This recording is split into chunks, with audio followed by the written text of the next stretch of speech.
Eu estou aqui com Erlon Rodrigues, que é médico veterinário e criador da raça Cocker Spaniel. Tudo bem, Erlon? Opa, tudo bom, Erlon, a minha primeira curiosidade para falar sobre essa raça é que eu não sabia, antes de entrevistar você, que existia o inglês e o americano.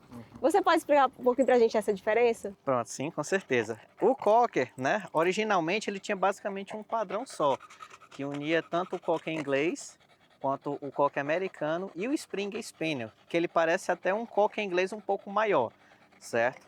Porém, houve, né, certas divisões no qual se juntaram o Springer e o Cocker Spaniel inglês em uma raça só, né? E aos poucos foram tendo modificações desses padrões, né? O Springer chegou a ficar bem mais alto, o Cocker ficou nesse tamanho mediano, tá certo? E teve a variação americana que se transformou no Cocker Spaniel americano, certo? E a grande diferença, pelo menos desses dois principais Cockers que nós temos, é a questão de porte, né? O tamanho em si, o Cocker inglês, ele tem um corpo mais desenvolvido, mais fortinho, né? Já o Cocker americano, ele é um pouco menor, né? Se você colocar um lado a lado, você vai ver que o Cocker americano é bem menor. Mas, assim, as características principais que a gente vê a diferença deles dois é na questão da conformação da cabeça. Onde o stop, né, que é essa região aqui do focinho para o crânio, aqui no Cocker Spaniel inglês, ele é uma passagem delicada, certo? Enquanto no Cocker Spaniel americano é como se fosse 90 graus, como se fosse uma passagem Sim. bem reta. E o Entendi. focinho dele é levemente curto também. Mas aqui normalmente a gente tem mais o inglês, é isso? Isso, aqui a gente encontra mais o Cocker Spaniel inglês. É tanto que quando se fala Cocker Spaniel, você já remete logo ao Cocker Spaniel inglês. Pra mim é o único que eu né? conhecia. O pessoal tanto chama Cocker Spaniel e o Cocker americano, nem fala o nome completo de cada um. Ah, sim. E o que é que caracteriza assim a raça? Para eu olhar, esse aqui é um Cocker mesmo. Qual é a principal característica deles? Pronto. Geralmente a questão do Cocker, né? Ele tem esse porte médio, né? Esse porte mediano, a conformação da cabeça, né? Ele é um mesacefálico, né? Com formaçãozinha da cabeça, o crânio quase que em formato oval, tá? E esse focinho aqui dele bem proeminente. Além da característica mais comum deles são essas orelhas deles grandes, né? E a gente vê, por exemplo, a orelha deles, no padrão ideal, é que a ponta dela toque a ponta do focinho, tá certo? Geralmente esse é um dos padrões, né, que a gente avalia na exposição desses cães. Também tem questão de mordedura deles, né? Que o ideal é que seja mordedura em tesoura, tá certo? Quando os incisivos superiores, eles cobrem os incisivos inferiores, né?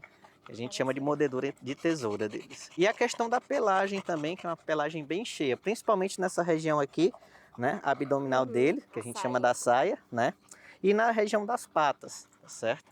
Aí outra coisa interessante, porque às vezes a gente vê o pessoal deixando que o pelo cresça muito na região do dorso, aqui na região da cabeça, que fica até um cabelinho, né? Mas quando é feito o trimming, né, do animal, é feito toda a remoção desse excesso de pelo na parte superior, deixando apenas nessa parte inferior.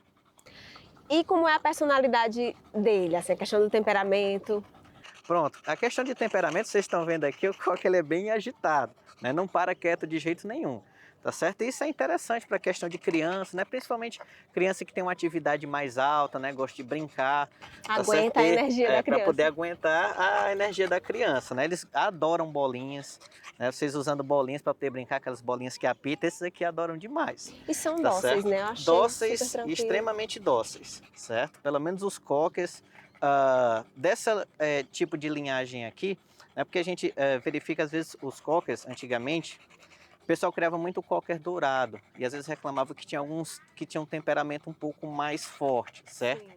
E essa questão do temperamento um pouco mais, algumas vezes se tornando agressivo, pode estar ligada a um tipo de gene, tá certo? Que por meio de cruzamentos é possível remover esse gene que leva à agressividade desses cães, tá certo? E era mais comum de se expressar naqueles Cockers de coloração sólida, ou seja, os dourados, que eram os mais comuns criados, né? Geralmente esses Cockers aqui, que são os particolos, que tem mais de uma coloração, dificilmente esse tipo de gene se expressa. Sobre a cor, você falou em coloração, tem coloração específica ou é variada? Isso, tem dois tipos principais de coloração que a gente encontra nos Cockers, né, principalmente, que são os particolos e os sólidos. Os sólidos, como o próprio nome já está dizendo, são aqueles de uma cor só. Às vezes eles têm uma pequena manchinha branca na região do peito.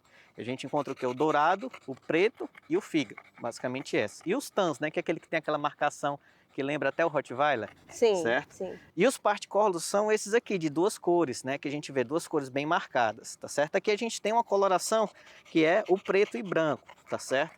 Mas existem outras colorações que é como se fosse grafite, um mesclado do preto com branco, que a gente nem chama de preto e branco, chama de azul ruão, né? Tem a coloração ruão, que é como se fosse aquela, o pessoal fala, ah, jogaram foi uma que boa no animal e o animal ficou borrado, Sim. mas não, é da própria coloração deles que se mescla o preto com o branco, criando até uma tonalidade meio que grafite. E pode ter várias combinações de laranja com branco, pode ter 3 cores, certo? Mas a grande divisão é em sólido e particolo. Aí tem as variações dentro de cada um. Agora eu quero aproveitar que eu estou com o médico veterinário aqui e perguntar se eu tenho que ter cuidado específico e principalmente uma questão da orelha. Tem alguma coisa, tem alguma recomendação específica? Pronto. A questão das orelhas geralmente está atrelada a um problema muito comum, né? Quando o pessoal às vezes relaxa um pouco na questão da otite nessa raça, tá certo? Sim. E tem algumas técnicas, né? Uma raça que por ter essa orelha grande, né, e peluda, tem uma predisposição maior, né? Mas tem algumas estratégias que você pode fazer, né, para poder evitar que esse tipo de problema ocorra, ou pelo menos minimizá-lo. Até a própria estratégia da alimentação que você oferece para o animal e a própria oferta de água pode ser feita em bacias específicas que tenham aquela parte, a abertura delas, a boca mais estreita, que dê apenas para o animal inserir só o seu focinho e as orelhas fiquem por fora, né? Porque assim, se for essas bacias tradicionais de boca grande, ele insere a cabeça dele, a orelha toca na água, né, e começa a desenvolver processos infecciosos naquela região. Mas se você usar dessa estratégia de utilizar uma bacia de boca menor, né, entra só o focinho e aí ele não molha, né, não suja as orelhas. Doutor, muito obrigada. Eu tenho certeza que vão surgir várias dúvidas, porque todo mundo vai se apaixonar, principalmente quem tem criança em casa. Então, fala as suas redes sociais para quem quiser acompanhar também o Instagram do Canil. Fala aqui. Pronto. Em relação ao nosso canil, né, quem quiser acompanhar, aqui tem a Emma, né, que é a nossa branquinha, mas tem os outros cães do nosso canil. A gente está sempre participando das exposições do Kennel Club e a nossa rede social do canil é ul.cockers, né? Ou então você pode buscar por Urbana Legio Cockers, né, que é a nossa rede social no Instagram. E também tem o meu perfil, né, que vocês podem procurar, que é Dr. Erlon Rodrigues Vet. Tá certo? Aí tem informações lá, inclusive de outras raças que eu passo. Ah, legal. Doutor, mais uma vez, muitíssimo obrigada. Eu que agradeço.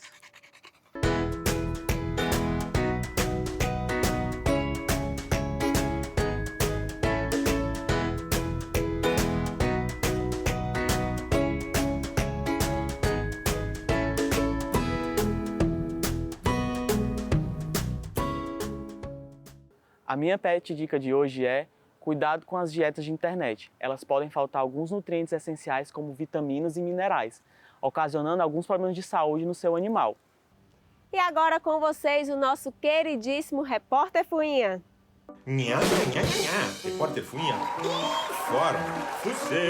Fucei e aprendi sobre a raça canina Yorkshire. No início do século XIX, operários escoceses partiram da Escócia para se instalar em York, Inglaterra, levando consigo seus cachorros. Eram bastante úteis para desintocar coelhos e facilitar sua captura. Presta atenção, uma Yorkshire, chamada Pasha, foi a primeira cadela da Casa Branca no governo do presidente Nixon. É um cão de porte pequeno, ideal para apartamento, confiante, independente e bom nadador. Com pelagem azul aço escuro e pelos castanhos, sua altura varia de 20 a 22 centímetros. Vive entre 12 a 16 anos e pesa entre 2 a 4 quilos. E lembre, animais pintam o mundo melhor. E então, gostaram? Eu não disse que estava recheado de matérias incríveis. É uma pena que está chegando ao fim, mas não sai daí, porque dá tempo ainda de deixar aquele recadinho básico. Você quer rever uma matéria ou tem uma sugestão? Entre em contato com a gente através das nossas redes sociais. Tem em casa um pet que é lindo? Faz uma foto ou vídeo e envia aqui para o nosso WhatsApp. Chegou agora, perdeu o TV Pet Show aqui na TV? Sem problemas, dá uma olhadinha no nosso canal no YouTube, @TV Pet Show. Tem tudo lá para você. Ou então posiciona a câmera do seu celular aqui no nosso QR Code e vai direto para lá. Eu vou ficando por aqui. Um beijo e até semana que vem!